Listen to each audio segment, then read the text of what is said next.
Iran যখন মরণপণ যুদ্ধে ব্যস্ত তখন বন্ধু চীন কি করছে প্রশ্ন এখন বিশ্বময়। বিশ্ব রাজনীতিতে বেশ ঠান্ডা মাথার খেলোয়াড় হিসেবে পরিচিত চীন হইচই নয়, কাজ করে যায় নীরবে। যুদ্ধের আগে দেশটি মিসাইলের যন্ত্রাংশ, এয়ার ডিফেন্স সিস্টেম দেয় ইরানকে, আর এখন ভিন্নভাবে নিজের কাজ করে যাচ্ছে ড্রাগন চীন। ইরানকে তারা সরবরাহ করছে মার্কিন এবং ইসরায়েলের সেনাঘাঁটি ও অবস্থানের স্যাটেলাইট ইমেজ, যার সূত্র ধরে একের পর এক ড্রোন এবং মিসাইল হামলা করছে ইরান। যুদ্ধ শুরু হওয়ার আগে চীনের বেসরকারি স্যাটেলাইটগুলো, যারা মূলত চীনের সামরিক বাহিনীর হয়ে কাজ করে, তারা প্রকাশ করে দেয় মার্কিন সেনা এবং যুদ্ধ সরঞ্জামের অবস্থানের কথা। এ নিয়ে রীতিমতো হইচই তৈরি হয়। এর আগে আমেরিকার বিরুদ্ধে এমন প্রযুক্তিগত যুদ্ধ আর কাউকেই করতে দেখা যায়নি। ইরানে আক্রমণের আগেই মার্কিনীদের তথ্য প্রকাশ করে দিয়ে মূলত একটি বার্তা দিতে চেয়েছে চীন। আমেরিকার প্রযুক্তিগত শ্রেষ্ঠত্বে ভাগ বসাতে শি জিনপিংয়ের দেশ যে প্রস্তুত তা এখন স্পষ্ট।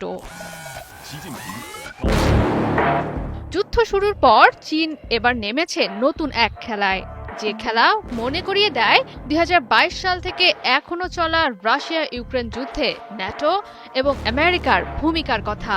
রাশিয়ার বিরুদ্ধে ইউক্রেনকে এই শক্তিগুলোর সাহায্য সেই যুদ্ধ ৪ বছর পর্যন্ত টেনে এনেছে, যা বিপাকে ফেলেছে রাশিয়াকে। এবার একই কাজ কি করতে চায় চীন আমেরিকার বিরুদ্ধে? এটি এখন লাখ টাকার প্রশ্ন। এক ঢিলে অনেক পাখি মারতে চান শি জিনপিং। চীন এরই মধ্যে ইরানকে অনুরোধ করেছে হরমুজ প্রণালীতে চীনের জাহাজ এবং আমদানি করা তেলের উপর যাতে কোনো আঘাত না আসে। শোনা যাচ্ছে ইরান অবরোধের আওতামুক্ত রাখবে চীনের বাণিজ্যিক স্বার্থকে। অন্যদিকে বন্ধু ইরান নির্বিচারে হামলা করছে আরব আমিরাত, কাতার, কুয়েত এবং সৌদি আমেরিকান স্বার্থের উপর। ইরানের প্রতিরোধ সক্ষমতা টিকিয়ে রাখতে চীন যে গোপন সহায়তা করছে না, তাই বা কে বলবে? যুদ্ধ যত দীর্ঘায়িত হবে তত সামরিক এবং অর্থনৈতিক ক্ষয় হতে থাকবে আমেরিকার। যে পরিস্থিতিতে রাশিয়া পড়েছে, সেই পরিস্থিতিতে আমেরিকাও পড়বে কিনা তা প্রশ্ন সাপেক্ষ হলেও চীন যে চাইবে এমন পরিস্থিতি তৈরি করতে, তা বুঝতে ভূ রাজনীতির খবর অত বেশি না রাখলেও চলে।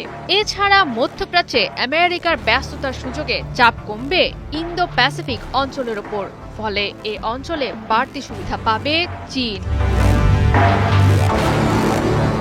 জয়া সরকার, ৭১।